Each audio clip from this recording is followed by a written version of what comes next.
Sundays have always been sacred to me.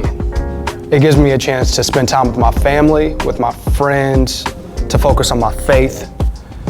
And honestly, We Rest on Sundays is a platform that I've created to help you navigate the complexities of the world.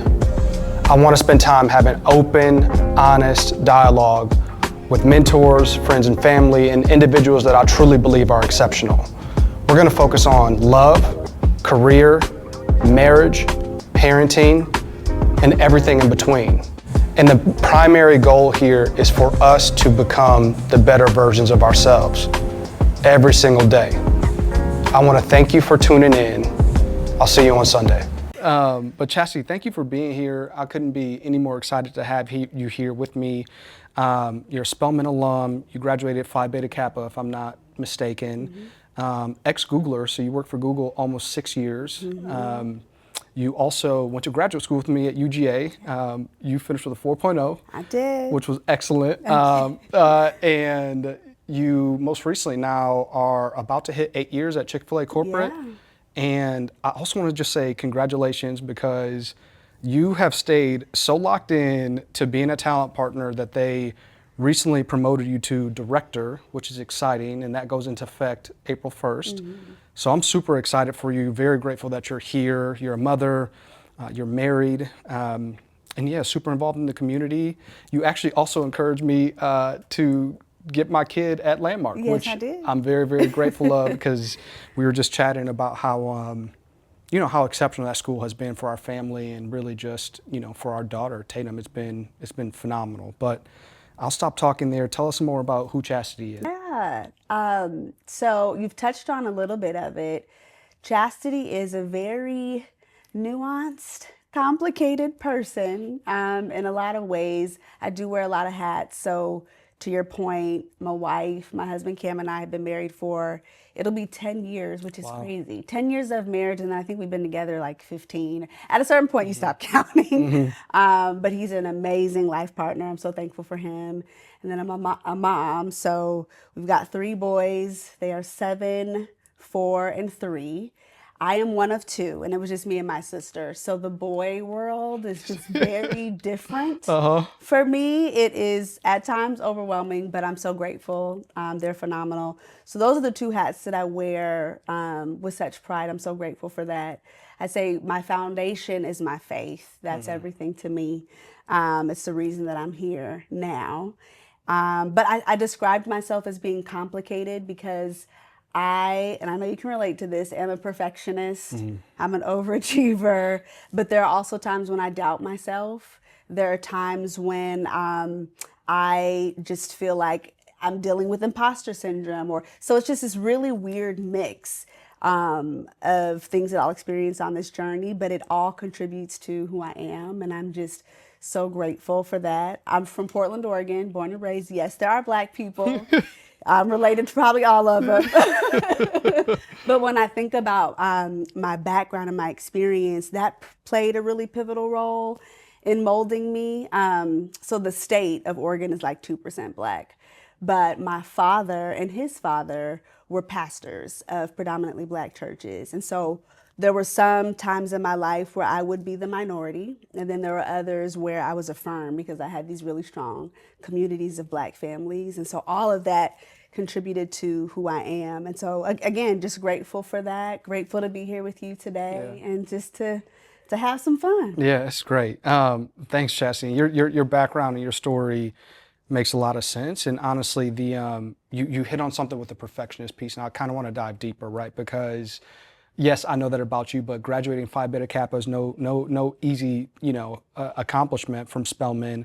And then also, we were in the same graduate school program, so I didn't graduate with a 4.0. I did have an A- in there from the man. 1 A-.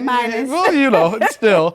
But again, almost perfection at Spelman, almost perfection within, you have perfection in graduate school, and then you've had, in my humble opinion, what feels like almost like a flawless career. It's been amazing. So can you just talk a little bit more about how perfectionism has been a little bit of a gift and a curse, and like how that plays a role in your life today? Yeah, I would say that's a great description, a gift and a curse. It's just in me. In everything that I do, I give it my all. And I don't know where that comes from. It could be an older child thing. It could, I don't know. But I'm always striving, no matter what it is, to be my best and to give it my best. And so I remember like sometimes I'd have friends who would get like C's on things, and I'd be like, "You got a what?" And they were fine with it, and I was so confused because you're so capable of doing more. Yeah. And for me, that would just terrify me. It would freak Yeah. me out. So just very hard on myself. I don't think the amount of pressure I applied was necessary, but I think it just all comes down to me knowing that I'm capable of doing more and wanting that to come out and to be fulfilled. But it can cause, again, undue pressure and stress. And so over the years, I've learned the importance of balance. And there have been times when I've had to just ease up, and I'm not going to study tonight, or I'm not going to pull an all-nighter for this work project because I need rest in this moment. And so it has been a journey, but that push and that drive is what got me where I am today. And so I'm grateful for it. I'm learning to curve it and kind of shift and balance it appropriately, but I wouldn't change it at all. It's part of who I am. Yeah, that's good. And it's funny, Chastity. So I do want to touch on you started your career at Google. I think Google was one of the first companies that HR was addressed as people in their business. It was at least the first that I remember hearing. But can you share more about just launching your career at Google? And real quick story that I don't know if you realize this or not. When we were graduating, we came out in 2010 from college. But when we were graduating, Google was like the sexy job and like the best thing. And it was only like the cream of the crop, players were getting these opportunities is what it felt like in the AUC Center. So I remember everybody, at least at Morehouse, all the guys were like, yeah, Chastity's going to be starting there. And they were like, of course she is. So it made a lot of sense. But talk to us a little bit about, being an ex-Googler and how that impacted you really just launching your career for the first 6 years. Yeah. So it's funny because when I started at Spelman studying psychology, I was not going into corporate. I was going to be a psychologist. I took a semester where I had to do some research, and that was just not my jam. I did not like it. Yeah. And so I was like, okay, well, to really be a psychologist, this is like barely a fraction of what you're going to have to do when it comes to research. And so, I kind of started to recognize that maybe that's not the path for me, but also recognize that HR was a merger of the things that I really loved about psychology and business. So thinking about people and how we work effectively together and how do we, get goals accomplished together. So that's really what intrigued me. I'll say also my mother was an HR professional. She's retired. My aunt and my grandmother all were in the space. So it was a table topic, but it really wasn't something that I thought I was going to do. But I ended up there in my own way. With Google, I started out as an intern. They had just launched a new program. I applied and was selected. And I think part of it, I don't know why they selected me. I had grades, but I don't know. I think it was a God thing. But I'll tell you this, something about me, and it kind of relates to the perfectionist conversation earlier. I had my first internship in 8th grade, which is ridiculous. And it wasn't anything like over the top. I think I was like kind of doing secretary type work, but I was in the 8th grade. Yeah. And so I actually had things on my resume when I was applying as a sophomore at Spelman. It just was who I was. And so that might have been what helped me stand out. But at any rate, started as an intern in the people function. And then when I graduated from Spelman, was fortunate to have an offer to go work full time in the Bay Area. And so I think to your point, Google at the time was like this really awesome, cool company. I was grateful to have a start in tech, which was also really taking off. It was an industry that I wasn't incredibly familiar with. But again, I did my part with grades and extracurriculars, but also God did his part. I think he orchestrated my path and is the reason that I even knew to apply, like, connected me with people who let me know about it. And so just all things work together, Yeah. right? Ultimately, but yeah, Google, fantastic company. I think gave me a really solid foundation and footing for my career in talent. I was able to do a rotational program and explore different areas of people to figure out, okay, what's my jam? Where Yep. will I thrive? So it was just incredibly grateful for that opportunity. Yeah, For sure. it's good. And yeah, we both know a lot of people that worked at Google and started their careers there, and they still speak really highly of the company, which is great. So you did go on to pursue your master's at University of Georgia in industrial organizational psychology. So tell me more about, like, how did you land on IO psychology? Yeah. One, and two, what did that do for your career? Like, was it additive? What do you think? Has it set you apart? Like, what has it done for your career? Yeah, that's good.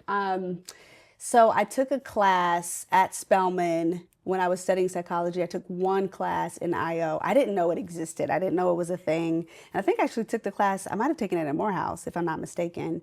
But I loved it because the principles weren't so academic that they felt distant from talent, like the people space. Yep. I felt like at that point I had maybe 2 internships, so I wasn't super experienced in the corporate space, but I was seeing the connections between work and psychology, and so it piqued my interest. But I had resolved I'm not going to grad school. I'm tired of school. Just like I had resolved I was never going to go to all women's college. I went to a all girls high school, and I was like, I'm done. Took a college tour at Spelman, and I was like, this is where I'm supposed to be. So you never say what you're not gonna do. Yep. But yeah, I was like, I'm not gonna get a master's. But then when you fast forward, I was at a point in my career where I think at this point I'd left Google. I was considering leaving. And I felt like the degree would help me balance the experience I was getting with the academics. It would cause me to stand out, perhaps, because at that point, again, I'm thinking I might leave Google. And so how am I going to really make sure I'm a solid applicant wherever I go? Yep. And so decided to get the master's, and I think it was absolutely additive. I was really intentional about not wanting to get just any degree. An MBA wasn't for me, Yep. But what's a degree that I'm actually going to benefit from, be able to apply, and I'll enjoy studying. And so I thought about that class, and for sure, if you fast forward to where I am now, that was the right path for me. Now, I'll be honest, I need to do better at going back and like reflecting on what we learned. I'm applying it just naturally, but I want to be more intentional about it because it's so valuable. But yes, for me, that was absolutely the right path, and I'm so glad I did it. That's great. As an HR professional, what advice would you give to those that are seeking really just new career opportunities? Yeah. So there are a few things. I would say don't underestimate the power of your network. That's probably one of your greatest assets. When I think about the opportunities I've gotten, usually there was someone who maybe was in a room that I wasn't in, but knew about me and my experiences and could advocate for me or connected me with someone else. It is so valuable. When I was at Google, they had this like tagline, great people know great people. They relied a lot on referrals, and that's true for most companies. So your network is truly going to be something that will yield or can yield like really big returns, but you have to be intentional about how you approach it. I'll be honest, a pet peeve of mine when I was recruiting, and even now, is those like serial networkers, those people who are like just trying to meet as many people as they can without intentionality and being thoughtful about how they approach it. And so it's a two-way street. As you are meeting people, you want to ensure that you're also pouring into and supporting them in some way. But your network for sure is critical. I think it's also important to be strategic and thoughtful about how you approach your career. So I didn't go into this earlier, but when I made the decision to leave Google, I knew at that point that I wanted to really grow as an HR business partner. They were wanting me to move back to the Bay. At this point, I'm married. We got our house. I'm in grad school. My husband's got his career going. So no, I didn't want to do that. And so I made the decision to leave. It was a great company, but to get where I wanted to go, I had to leave.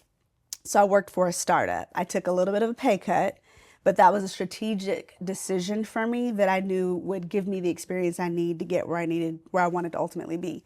And so you have to think long term, and sometimes there might be short term trade offs, but that's okay because again, we're being thoughtful, strategic. This is a long game. So be open. The experiences may not look the way you thought they would, but is this going to get you closer to where you want to be? So I say that's really important. And then have your group of people that you can turn to who will be your truth tellers, who will speak life into you and give you real feedback. You've been that for me, for sure.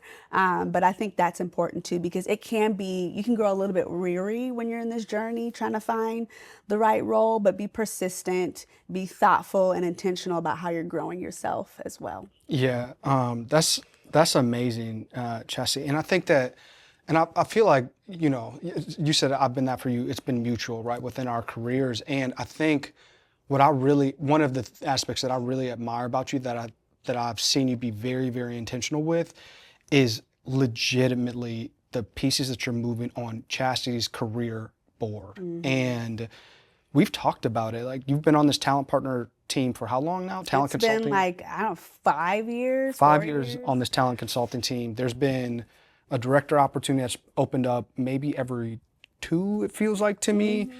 And we've talked where I've been like, Chastity, this is your opportunity. You're like, I'm not really feeling it right now, Ben. Like I'm in a really good season at home, or I need to spend more time here at home. And like, you for sure made it about faith, family, career, mm-hmm. right? And that has challenged me more than you know as your peer, and really, really helped me with my own thinking as well. So I wanted to share that with you because I think it's just, you need more people that are very intentional with their career versus just thinking about upward mobility. Because if you get lost in that rat race, you will find yourself being unhappy. Mm-hmm. And now in reality, you becoming director in our business makes a lot of sense, and it just feels like all of the pieces are aligning, in my humble opinion.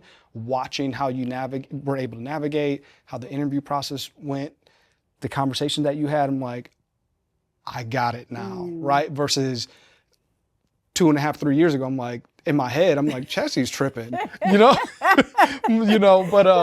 so it's good to hear you just speak that out loud, because I think it will help people really understand the whole process of being intentional with your career, not just your career, but with your life in general. But I do want to ask you a question just about really if and when you receive that no, right? Mm-hmm. And where I'm going with that is, I'll speak for myself. I tried to become a business consultant at Chick-fil-A 3 to 5 years into my career.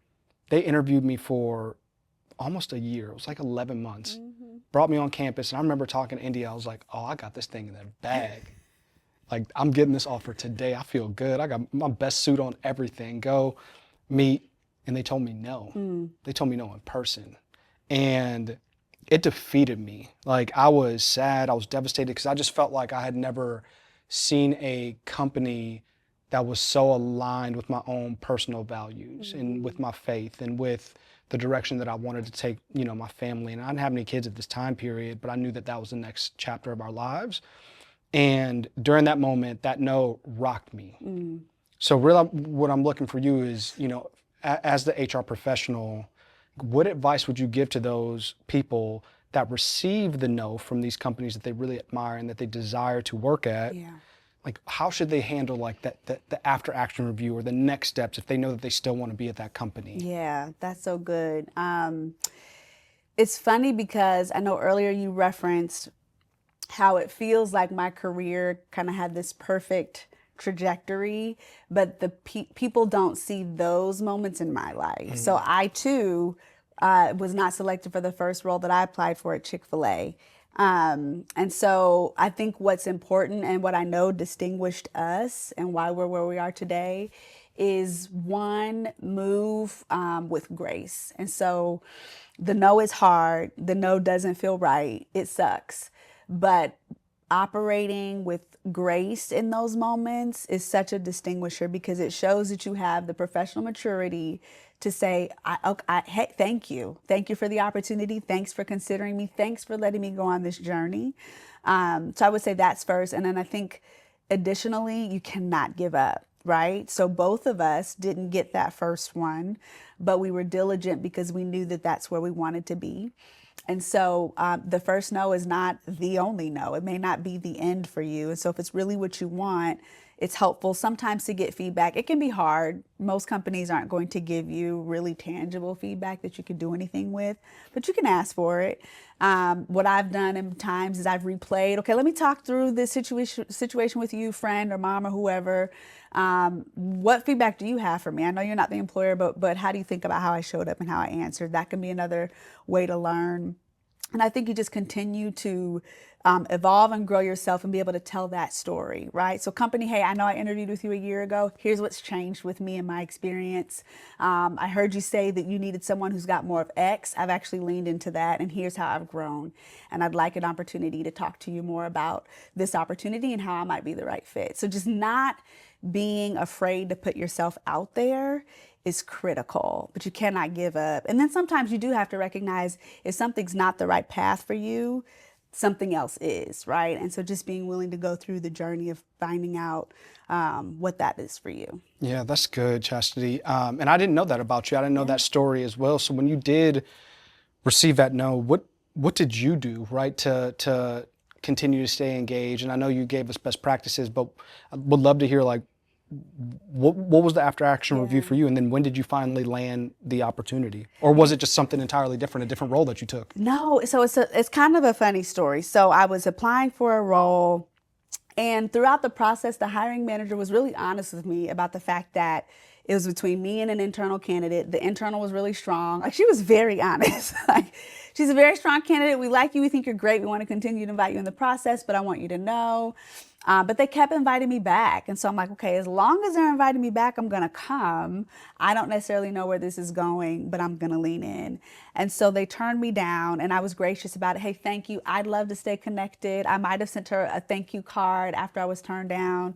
And then she followed up with me not long after. It might have been a month, because there was another role that they had that actually was a better fit for me than the initial one that I applied for. So they knew that, but she couldn't tell me because, the headcount wasn't finally approved. And she was like, I want to interview her because I think she could be the one. So if I had gone through that first process and just acted a plum fool or just didn't show gratitude, they might have been like, I don't like how she handled that, and could have just moved on. But I think it was the way that I showed up, even in that first process, that caused them to want to continue to engage with me. So they reached out again. I didn't have to go through a million interviews because they had already interviewed me. So it was a shortened process, but I think I maybe had a round or two, and then I was hired. So that's what it looked like for me. So again, you just never know. Yeah. You never know how things will end up. That's really good. And in that, right, like, the thing that comes out to me is resilience. And would love to just hear you share more about the role of resilience, not just within your career, but like the importance that it can have in everybody's career, and what does it really mean, in leadership as well? Yeah, that's good. I think just as in life, we have seasons, and sometimes things move really quickly in your career, you're climbing, it's working out. Other seasons that may not be the case. And so I think resilience is what gets you from season to season, being diligent and consistent and not giving up when you don't agree with the decisions that are being made, when you know you're capable of more and they're not selecting you, being resilient. Now, with that scenario in specific, I think we need to balance, because sometimes we just need to move on. And so you've got to discern, is that the season that you're in? But at any rate, I think it's just so important to not give up and to be diligent in those moments. That's actually when your leadership shines and highlights, when you persevere when it's hard to do it, and you don't want to do it, and people may not expect that you're able to do it. Yep. But when you push through, I think that's when you really blossom and prove people wrong. And so, yeah, I think I accredit a lot of me being where I am today to diligence and resilience for sure. Yeah, that's good. And it's very funny because even the no story and situation that you just shared is very similar to mine, where, after the fact, especially as soon as you get to know, I personally was like, this is crazy. Mm-hmm. Like, how do we get here? How do we land? What is going on?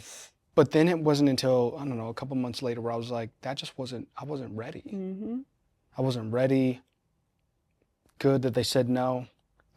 There's more work that I need to do on myself, on my skills, on a lot of things. Yeah. And it wasn't until down the road of me actually doing that self-reflecting, and then also like being a person that is resilient, knowing that this is a no today. Mm-hmm. Like, I'll see y'all again. Absolutely. I will be there. I'll be in that job. Mm-hmm. And I'm going to come ready and prepared, which, has been, I think, invaluable, 100%. Absolutely. Can you tell us a little bit about really just how you have redefined success for yourself and within your career? Yeah, so it's interesting. I think I have been and am an incredibly ambitious person, right? As we've talked about. But it has changed over time. I think I've never really been obsessed with levels or anything like that. But I have been really keen on making sure I'm able to demonstrate my leadership and the way that and just my capability in that aspect. And so for me, so again, it's never really been like, oh, I want to get to this certain level, but it has been, I want to demonstrate to you all that I'm the right fit to lead this body of work or to influence this leader in this way. I will say that the season that I'm in now, my priorities are different than they were when I was just graduating from Spelman. If there ever was a time when I was really keen on position and status, that was probably then. Now I have a family, now I have a husband, and they come before everything. So for me, success looks like, am I growing and thriving in the seat that I'm in? Am I giving it my all, but am I also able to prioritize what matters most to me? Anything that gets in the way of that, I have no time for. And so that's what success looks like to me today. Now, I have stepped into this brand new role that comes with expanded leadership, and I'm so grateful for it. But my definition of success hasn't changed. That's what it was for me in my last season. That's what it is for me in this role. And I will say I also am really keen in this season on making sure I'm reaching back and doing that for others, pouring into others and advocating for others the way people have done for me. That it's always been something I've done, but it's more of a focal point for me. If I am not doing that for other people, I feel like, what is the point? What is the point of me having the influence that I have, the ability to support people if I'm not reaching back and doing that to others? So it does evolve for me for sure over time, and that's what it looks like today. Yeah, that's really good, Chastity. Can you share a little bit more about, like, and I don't know, bear with me because I don't know how to word this exactly, but I think it's invaluable in these corporations to really find friends that you connect with, that you can open up with about your career challenges, about your shortcomings, about your interest, about your goals when it comes to like, hey, I think I'm really interested in this space, blah, blah, blah. Can you just share more about your thinking, especially from like an HR, not even only HR lens, but just a career standpoint, how valuable that is, and any advice that you would give towards people in their careers that maybe don't have that? Yeah, it's invaluable. Like, that's another thing that I would not have made it to where I am if I didn't have that. So I had it I mentioned my mother, my aunt, who are HR professionals, but they helped me understand just how to navigate corporate, period. Yeah. And that was such a blessing because I had friends who were going into corporate who didn't have it. So I would try to do it, but I'm learning it myself. But just understanding how to navigate the politics that happen, and then how do you respond if someone's passive aggressive, and what's appropriate and what's it's enough to drive you crazy. And so having that in them was helpful, but then I also needed it in peers who were actually at the organization with me. And again, I think about people like you. You have to have a space where you can go. I would say, especially as African Americans in the corporate space, there's just sometimes we just have to move a little bit differently. And so that outlet and that safety, that place of safety is critical. Now you have to be thoughtful in who you allow to be that for you, because it can't be just everyone. And people demonstrate, with time, if they can be trusted with that. So you need to be don't be out here just venting to any and everybody. But yeah, it helps you in those moments process. You can kind of yell, get it all out, and then step out and move forward.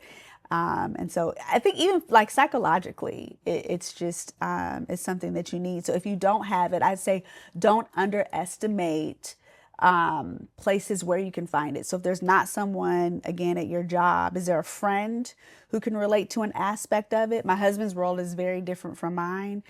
But there are still things that are similar in the places that we work, where he may not fully get the HR space, but I'm like, but I know what it's like to work with somebody who's just not speaking your language, or doesn't get it, or isn't acknowledging what you're bringing.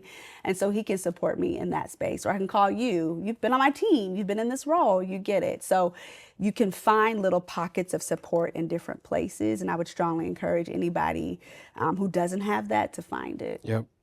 It's invaluable, to your point. I think it has been additive in my career everywhere that I've ever worked, especially the cheat code that you just shared revolves around really understanding corporate America and how to move as a Black person. Because, again, the landscape, and I think the environment can be a little bit different, for us. And being aware and understanding what your surroundings are and how to navigate them is additive to your career. Yeah.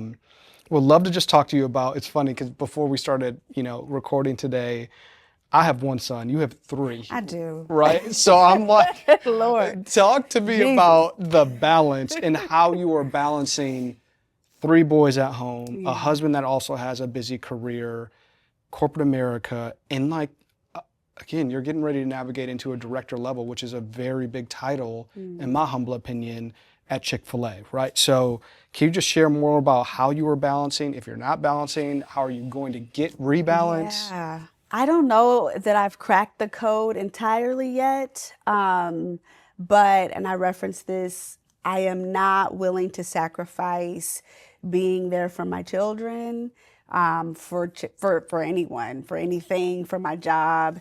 They come first. And so I have resolved that I will be at the field trips. I will be, attending the parent teacher conferences in person at 1:30 in the afternoon in the middle of my day.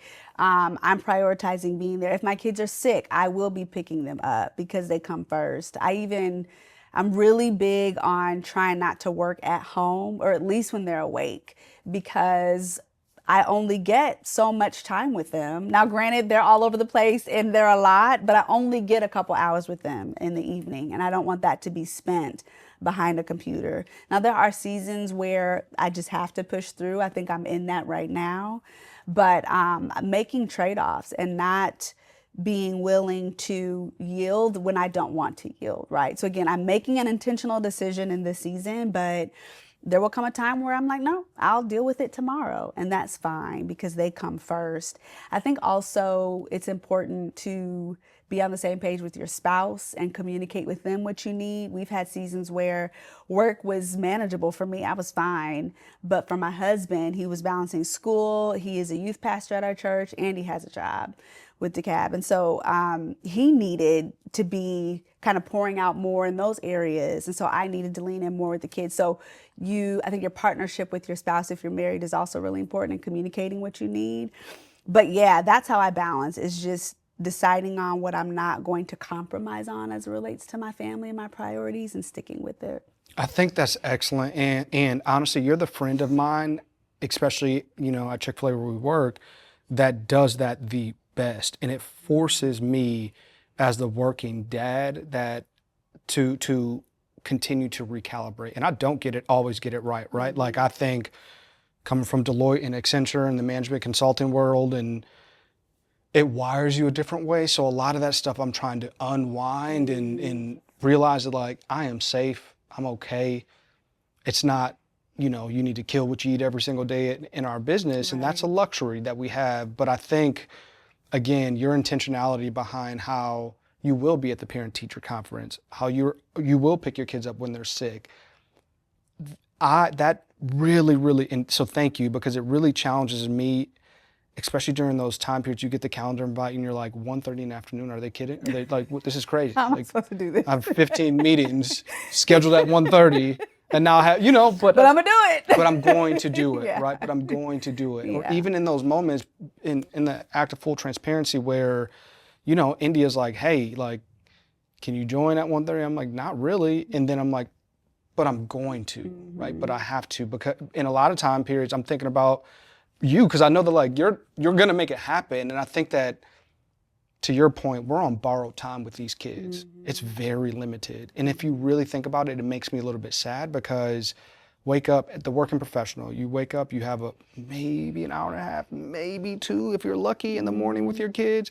Then they're off to school. Yeah. And they're in school for almost 8 hours of the day. And you're picking them up. They might have after school care for a little bit, then you're picking them up. And then if you have a bedtime, so you have maybe another hour and a half, 2 hours in bedtime. So it's really borrowed time. Yeah. And then as you see them getting older and older and older, seeing Tatum at 5 and you have what, 7, 4, and 3. 7, 4, and 3. Your 7-year-old, you what is that, 11 summers left. Yeah. Until he's out the door.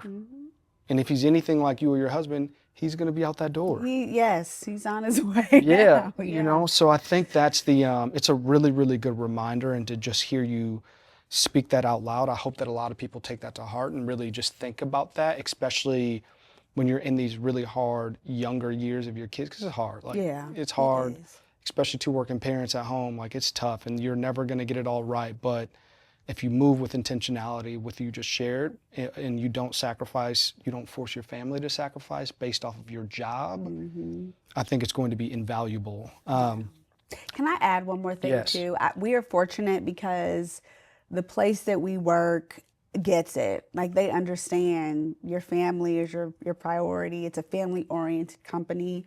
But I would say for people out there who maybe don't have that, if you're feeling that tension, it could be an indicator that maybe that company isn't aligning with your priorities and your values in this season.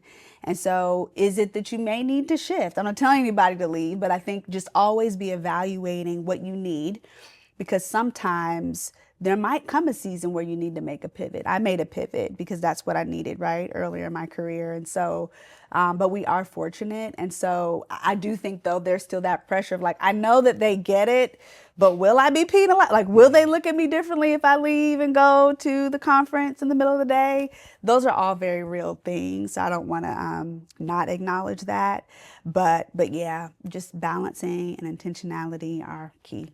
I'm happy that you called out the pivot topic, because if I'm being, again, honest, I won't name the company, but when I worked at another company that is not Chick-fil-A, there were seasons where not only, and this is pre-kids, but it just ate into like my relationship.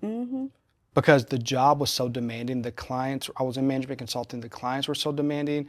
I would have to stay at the client site over weekends, because I was the youngest guy on the team. I was the only guy on the team that didn't have any kids yet and no wife. So I'm at the client. There were some months where I would be at the client site for 2 weeks straight, like living out of a hotel. And I realized that it started shifting my personality and the man that I desired to be, where I was just irritable, like frustrated and not kind. And the primary thing that I care about is being kind, like be kind. And that's when I knew. I was like, I have to go. It is time to go. This is changing my personality. It's making me more irritable. It's making me more moody. I'm short with India. I'm being short with my friends. I don't even want to hang out with anybody. Like, I just want to sleep on the weekends. And I think that when I really did some internal soul searching, I realized I was like, I gotta go. Like, this is not worth it. Yeah. So I'm happy that you called out the pivot. So thank you for that. Can you talk a little bit more about we spent time talking about your family, but can we also talk about how your family and faith have played a significant role in your life, Yeah. in your career? Yeah, my faith is totally intertwined in who I am. And when I say faith, I mean my belief in Jesus Christ. You got to be clear these days. People be spiritual, but what does that mean? I don't know. Jesus. But yeah, I don't know how people make it without faith in God, honestly. I do my part for sure. Like I'm always going to show up. I'm always going to give it my all, but I give my career to God too. And I do that because I know his will and his plan for me is perfect. And so that means that there have been times, Ben, when I have pursued opportunities and they did not work out because it wasn't time. It wasn't it wasn't his best for me. It wasn't, even though I'm like, no, but I check all the boxes. Like, why am I not, why is everybody else getting promoted and I'm not? Like, hello. His plan is perfect.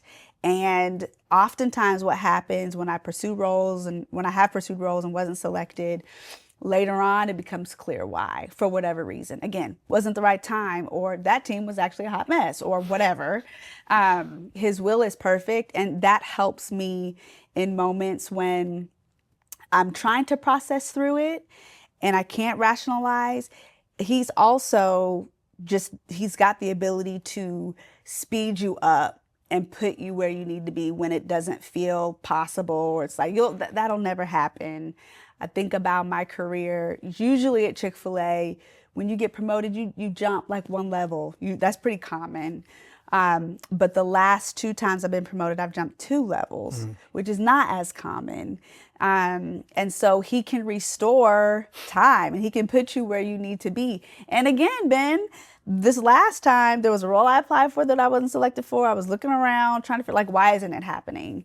Because he had a plan. And so when I am able to ground my faith in him and give him my career, it's like I don't have to stress. I don't need to become bitter about things because I know that what's for me is for me. That I would rather live that way versus trying to orchestrate it all on my own and being stressed. And so I don't worry. I don't get concerned because it's in his hands. Truly it is. That's the advice of the day. Just because, and I'm guilty of it as well. I've had the conversations with you where I'm like, both. what is, yes. I mean, moving all these pieces and going crazy, and it's like, just chill. Just chill. And have faith and trust God and trust the process. Like he has you. He is leading your steps, period. Like it's that simple. And it wasn't until I got in this role, Chastity, where I was like, whatever happens, happens. Like whatever direction y'all want to push me and take me in, I'm following his path. Before I was like, well, what about this and that? And talk about this. And it's like, I am creating the stress and the anxiety in my own. He's not creating that. I'm putting that pressure on me for no reason. Yeah. And when you actually sit back and you realize that we're blessed to work for a company like this that understands the importance of faith, that understands the importance of family, that understands the importance of community, and extending grace and showing true care. We are trying to be the world's most caring company. So call it a chicken sandwich company all you want. Like it doesn't matter to me because you get to feel it every single day. You get to feel it in devotions on Monday. We are a company that is intentional, that wants to do good work in all communities, right? So like having that opportunity, I think is invaluable, and being able to bring all of yourself, including your faith, to the workplace is exceptional, and really just trusting him and trusting the process that he is laying right in front of us. Like that is invaluable, I think, advice, because it's easy to lose sight sometimes. Yeah. So it's really good. A few more quick questions for you. What advice would you give to the dual working household? Yes, be encouraged. For one, it's not easy. Again, I think a few things. So my husband and we're not great at this, but we're trying to be more intentional about what we need in our marriage and what it takes to be the parents that we want to be, the spouses that we want to be, to balance all the things that are on our plate. So we were having a conversation about this earlier, but you've got to communicate about those needs and then determine what sacrifices we are and are not going to make. And so we're trying to do this thing where like once a month, if we can get an hour together, it might have to be when the kids are asleep, but we just come together and align. Like, okay, so what are we needing? What's coming up in our lives? What do we need more of? What do we need less of? When we have things that are really hard to talk about that we know might elicit a response in the other person, we have a kind of like a code that we use to kind of prepare the person. So that code is hear my heart. And that means I'm about to say something that could be hard, but it's coming from a good place. And so we just have things like that we've put in place to help us stay focused, to stay aligned, prioritizing time for each other. Our date nights might not always be, we're going to a great restaurant. It might be we're downstairs and we're making steak together and we have wine from Publix, and that's fine. We truly love it. So find what works for you, but you have to communicate, you have to align and recalibrate and just make sure that you're on the same path, and let the main thing be the main thing. Don't let anything get in the way of that. You hit it on the head with that, because there are, I think that the busyness, no matter where you work, it doesn't matter. It doesn't matter. It is busy when both people are working. It is busy when you have these kids during these ages, right? Like, and it's hard. I mean, I don't think, and what I try to do is like my friends that are having kids for the first time, I'm like, listen, there is no better gift that I've received in my entire life. I find myself sometimes just sitting, like just staring at my kids from time to time, just live their lives, right? Because I'm like, this is such a blessing to have this. It's a reward, it's an opportunity, but that doesn't mean that it's not hard, right? Like in that moment, it is excellent, it's great. But then also in the moment when one kid is throwing a tantrum over here and the other kid's throwing a tantrum over there, and you're like, and my email inbox is backed up and my wife and I aren't aligned right now. It's like, what is going on, right? And but I think the beauty of all of that is, like, again, to your point, is the small things. Even I love what you just said with leading with hear my heart. And for me, and maybe it is for you as well, but it's like people that are type A and driven and maybe a little bit perfectionist. You care immensely about getting things right and serving well, right? That includes serving your husband. For me, that includes serving my wife. So in those moments where they have a little bit of feedback for you, and you're like, me? Yeah. It makes it's hard, right? Like it like hits your heart. You can feel it in your heart a little bit. But so I think I'm gonna definitely steal please do. that comment and how to lead, because I mean, I think as soon as like those feedback conversations, you're stepping into it and you're working and you're doing all these things, you're like, I'm provided, and everybody's provided, but it's good to lead with that. So thank you for sharing that. My last question for you is, how do you want your kids to really see and view you when it's all said and done, your career's over, you're getting ready to retire and they're adults? What do you want them to know and to experience and understand about Chastity, their mother? It's interesting because my mother to me is the most amazing woman in the world. And I referenced earlier, she was an HR executive. There was a time in her life when I don't think she even had her bachelor's degree yet. She might have just gotten it. And she was leading a team of PhDs, and no one questioned her background or education because the way she led was so phenomenal.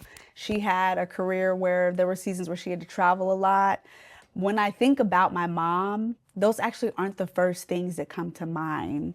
I think about her as a mother. I think about how she poured into me and my sister, how she knew us and parented us the way that we needed to be parented. It wasn't necessarily about her career. And I hope that the same is true for my kids. I want them to know how hard I work because I do it for them. And I want them to see that I am really trying to lead and influence in my career. But I work so hard to ensure that they are prioritized, that when they look back, I don't want them to think about work. I want them to think about who I was for them. And so now I do hope that the same things that I valued and how I lead, I try to lead with integrity and honor, have a servant heart. I hope that they have those things too as they lean into their careers wherever they end up. But that's what I hope comes to mind for them first. Because at the end of the day, Chick-fil-A, one day I will leave. Hopefully I'll retire there, but my kids are going to be with me, until I'm gone. And so when you think about legacy, that's what I want it to be, about who I was to them, who I was in their life, not just work. Yeah, that's great. That is phenomenal. And what a really, really great way to end, because I think that challenges me, right, to think about it as well. And I pray that my kids don't see me. And we do a few of the same things that sounds like you guys are doing in your household, and being very intentional of like no laptops when during this borrowed time that we're on with the kids as well. But Chastity, thank you for your time. And again, from the bottom of my heart, thank you for just being a good friend. I think you have been that trusted resource and ally for me when it comes to career decisions, or if I have like moments of self-doubt, at Chick-fil-A, where it's like, I don't know, should I be doing this? Should I not be doing this? You have helped me navigate a lot of those hurdles that I have internally. And that's invaluable within my career. It's invaluable, honestly, within my marriage as well, because it gives me the confidence to go then home and have some of these more detailed conversations. So I'm grateful for you and how you lead. And I'm also very impressed by the fact that, like, again, every time you get promoted in our business, it is 2 levels, which is unheard of, That's unheard God. of, unheard of. And it's exceptional. So you should be proud of yourself and be proud of really just how you lean into relationships like this and how you're serving and leading in our business, your family, the community as well.